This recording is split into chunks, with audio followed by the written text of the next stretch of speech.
P Chandrashekhar.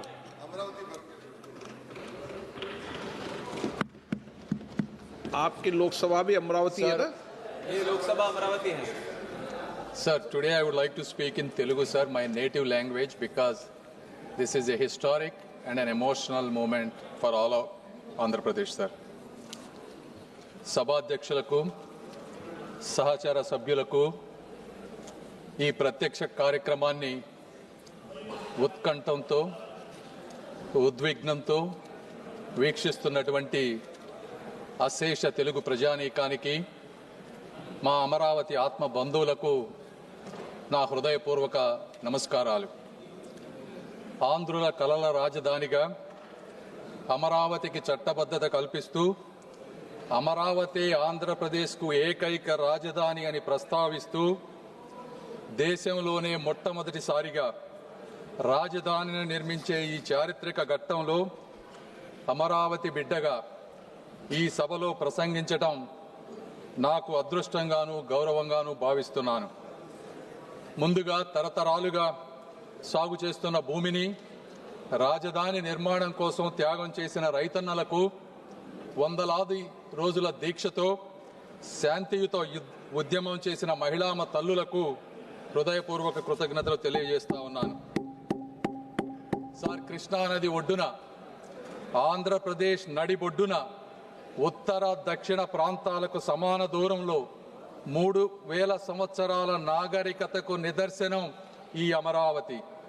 శాతవాహనుల సామ్రాజ్యానికి సాక్ష్యం ఈ అమరావతి. సంస్కృతి, శాంతి, విజ్ఞానానికి యుగయుగాల నిలయం ఈ అమరావతి. బౌద్ధ స్తూపాలు, శిల్పాలు, శాసనాలతో విరాజిల్లినటువంటి పవిత్ర భూమి ఈ అమరావతి.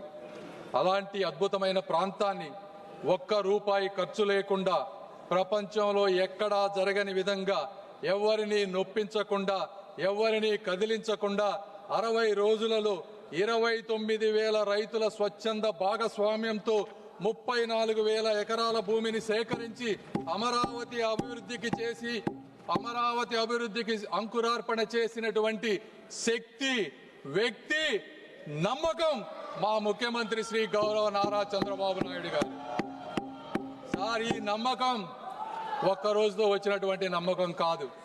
40 సంవత్సరాలుగా ఒక సుదీర్ఘ రాజకీయ ప్రయాణంలో ఇటుక పేర్చుకుంటూ పొద్దున లెగిసిన దగ్గర నుంచి పండుకునే వరకు ప్రజా సంక్షేమమే పరమావధిగా తన పూర్తి జీవితాన్ని త్యాగం చేసినటువంటి ఒక వ్యక్తిపై ఉన్నటువంటి నమ్మకమే ఈ అమరావతి. సార్,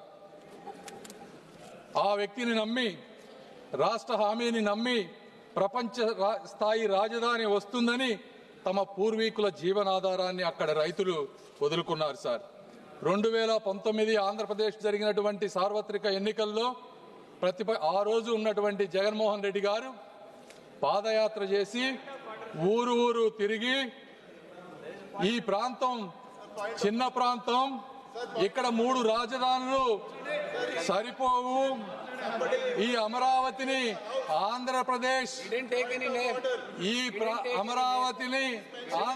లో ఇంకా అద్భుతంగా ముందుకు తీసుకువెళ్తానని చెప్పి అధికారంలోకి వచ్చారు. సార్, అయితే అలాంటి మహాయజ్ఞాన్ని అధికారంలోకి వచ్చిన తరువాత అధికార వికేంద్రీకరణ పేరుతో 3 ముక్కల రాజధాని అనే పేరుతో ప్రజలను మభ్యపెట్టి 5 సంవత్సరాల అమూల్యమైనటువంటి కాలాన్ని, ఆంధ్ర ప్రజల భవిష్యత్తుని కూడా వృధా చేశారు. సార్, 3 ప్రాంతాల మధ్య చిచ్చు పెట్టారు. సార్, నేను ఇక్కడ చాలా బాధతో కొన్ని విషయాలు చెప్పాలనుకుంటా ఉన్నాను. ఇది రాజకీయ విమర్శ కాదు సార్. 29,000 మంది రైతులకు జరిగినటువంటి అన్యాయం, అవమానం గురించి మాట్లాడాలి సార్. ఆ రైతులని పెయిడ్ ఆర్టిస్టులని పిలిచారు. సార్, ఈ సభలో ప్రస్తావించలేని వ్యాఖ్యలతో మహిళలను ఇబ్బందులకు గురి చేశారు. వారిని చూసి నవ్వారు. అమరావతిని మర్చిపోమ్మన్నారు. 30-40 సంవత్సరాలు తన భూమిలో పంటలు పండించిన రైతులు వారి గ్రామాల్లో తిరగటానికి ఐడి కార్డులు చూపించమన్నారు. సార్, 144 సెక్షన్ అమలు చేసి వారి స్వేచ్ఛను అడ్డుకున్నారు. సార్, ఈ బాధ ఇక్కడితో ఆగలేదు. న్యాయస్థానం నుండి దేవస్థానం వరకు 45 రోజులు మహా పాదయాత్రలో రైతులను అమానుషమైనటువంటి హింసకు గురి చేశారు. మేకులతో ఉన్నటువంటి లాఠీలతో వారిని కొట్టారు సార్. గర్భిణీ మహిళలపై బూట్ల కాళ్లతో తన్నారు. ఆఖరికి మహిళా దినోత్సవం రోజున ఆలయానికి వెళ్ళినటువంటి మహిళలపై కూడా దాడి చేశారు సార్. వారి భోజనంలో ఇసుక వేశారు. అయినా కూడా వారు ఎక్కడా కూడా వెనకడుగు వేయలేదు. రోడ్లను శుభ్రం చేసి వీధుల్లోనే భోజనం చేశారు సార్. ఆఖరికి ప్రశ్నించిన మీడియాని కూడా వారిపై కేసులు పెట్టారు. ఇది సార్, ఇది 1631 రోజులు జరిగినటువంటి అమరావతి వ్యధ కథ అని ఈ సభాముఖంగా తెలియజేసుకుంటున్నాను సార్. అయితే ఆ రోజు వారు ఆ తల్లుల కన్నీళ్లే ఈరోజు ఈ చట్టానికి పునాది రాళ్లుగా మారుతున్నాయని వారు గ్రహించలేకపోయారు సార్. ఈ వైఎస్ఆర్సీపీ ప్రభుత్వాన్ని కానీ అప్పటి ముఖ్యమంత్రి గారిని కానీ ఈ చరిత్ర ఎప్పటికీ మర్చిపోదు సార్. ఈరోజు ఒక రాష్ట్రం అభివృద్ధి చెందాలి అంటే రాజధాని అత్యంత కీలకమైన పాత్ర పోషిస్తుంది సార్.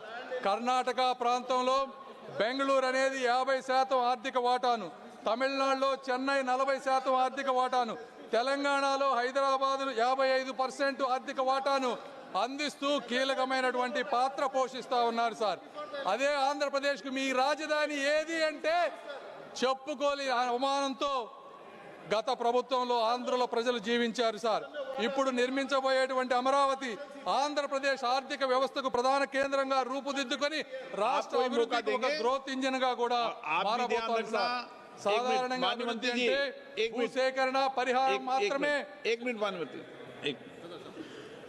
आप भी ध्यान रखना जो सदन के सदस्य नहीं हो तो आप पूर्व के विषय को नाम मत लो और रख दो. आप भी मत लेना, ये भी नहीं लेंगे. चलिए.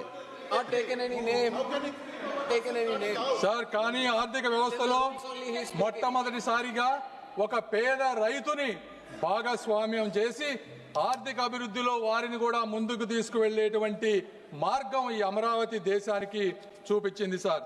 2014 ఆర్థిక ఆంధ్రప్రదేశ్ పునర్వ్యవస్థీకరణ చట్టం ఆ రోజు రాష్ట్రానికి ఒకే రాజధాని ఉండాలని నిర్దేశించింది సార్. అయితే ఆ సమయంలో ఆ రాజధాని ప్రాంత పేరు పేర్కొనకపోవటం వల్ల చట్టపరమైనటువంటి అనిస్థితి రాష్ట్రంలో రాజకీయ అస్థిరతకు దారితీసింది.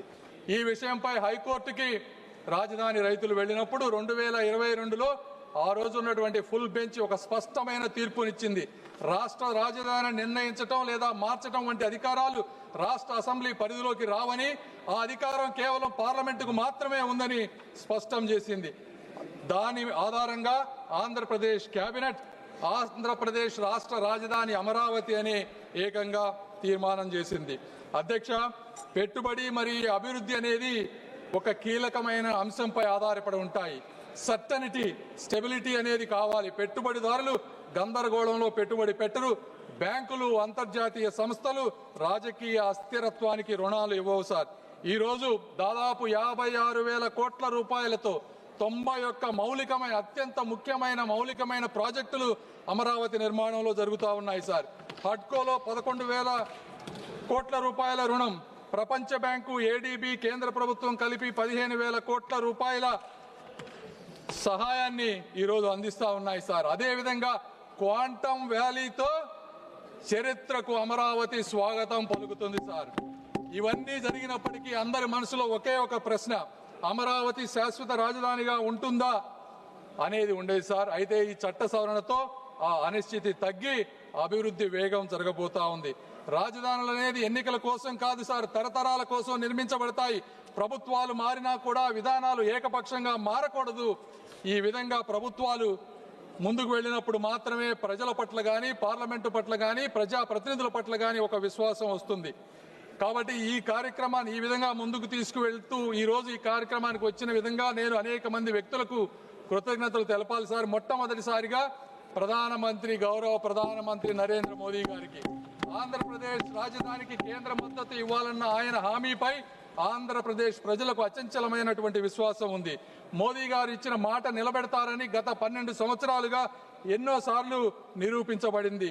అదే ఈరోజు ఆ విశ్వాసం మరొక్కసారి రుజువైంది సార్. రెండవది, మా ముఖ్యమంత్రి గారు శ్రీ నారా చంద్రబాబు నాయుడు గారు, అమరావతి ఆయన ఆశయం, ఆయన కళ, ఆయన ధ్యేయం.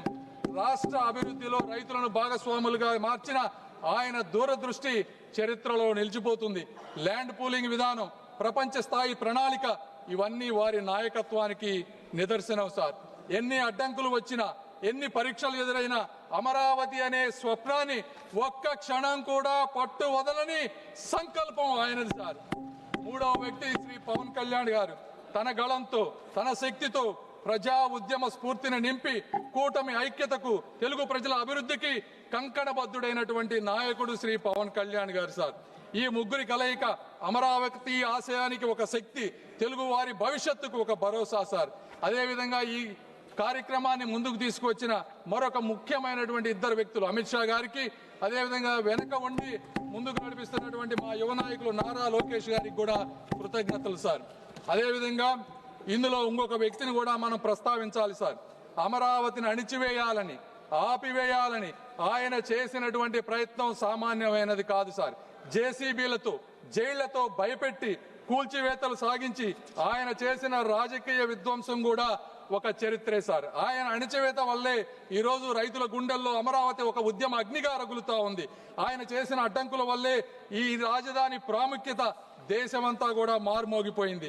ఆయన సృష్టించిన అస్థిరత వల్లే నేడు పార్లమెంటు సాక్షిగా అమరావతికి తిరుగులేని చట్టబద్ధత కల్పించాల్సిన అవసరం కూడా ఏర్పడించింది. వారు సృష్టించిన అడ్డంకులే ఈ అమరావతి పురోగతికి పునాదులయ్యాయి సార్. ఆఖరిగా పొట్టి శ్రీరాములు త్యాగంతో పుట్టినటువంటి రాష్ట్రం మా ఆంధ్ర రాష్ట్రం సార్. రైతుల త్యాగంతో రూపుదిద్దుకుంటున్నటువంటి రాజధాని మా అమరావతి సార్. ఆత్మగౌరవ పునాదులపై తెలుగు జాతిని మేల్కొల్పిన అన్న నందమూరి తారక రామారావు గారు వంటి చరిత్ర మా తెలుగు చరిత్ర సార్. ఆంధ్రులు ఎక్కడ ఉన్నా కూడా అక్కడ అభివృద్ధి వికసిస్తుంది. తమిళనాడు నుంచి విడిపోయి కర్నూలు వెళ్ళినప్పుడు ఆ రోజున హైదరాబాద్ ని కామన్ క్యాపిటల్ గా అందరం డెవలప్ చేసుకుంటామంటే అక్కడికి వెళ్లి ఆ నగరాన్ని ప్రపంచ పటంలో నిలపటంలో తెలుగువారు ఒక ముఖ్యమైనటువంటి పాత్ర పోషించారు సార్. చెన్నైలో పరిశ్రమలకు బలం తెలుగువారు ఇచ్చారు. బెంగళూరు, పూణేల్లో సాంకేతిక విప్లవానికి తెలుగువారు ముద్ర వేశారు. ఆఖరికి అమెరికాలో కూడా అభివృద్ధికి తెలుగువారు తోడ్పడుతూ ఉన్నారు సార్. చరిత్రలో ఇదే సంకల్పం, ఇదే ఐక్యత, ఇదే ప్రగతి పదం కూడా అమరావతి నిర్మాణానికి ఒక పునాది కాబోతా ఉంది సార్. ఆ రోజుల్లో పొట్టి శ్రీరాములు గారు 58 రోజులతో దీక్ష చేసి ఆంధ్ర రాష్ట్రాన్ని ఏర్పరిచిన, అదేవిధంగా 1631 రోజులు ఈ రోజు రైతులు రోడ్డెక్కి నిరాహార దీక్ష చేసిన తిరిగి లేచి నిర్మించగలిగే జాతి తెలుగు జాతి సార్. కాబట్టి ఇలాంటి చారిత్రక ఘట్టానికి, చట్టానికి మద్దతు తెలుపుతూ అమరావతి నిర్మాణంలో భాగస్వాములైనటువంటి ప్రతి ఒక్కరికి కూడా శిరస్సు వంచి నమస్కరిస్తూ I earnestly request that this bill be passed unanimously and with one voice. Jai Hind, Jai Andhra Pradesh, Jai Amaravati. Thank you. Shri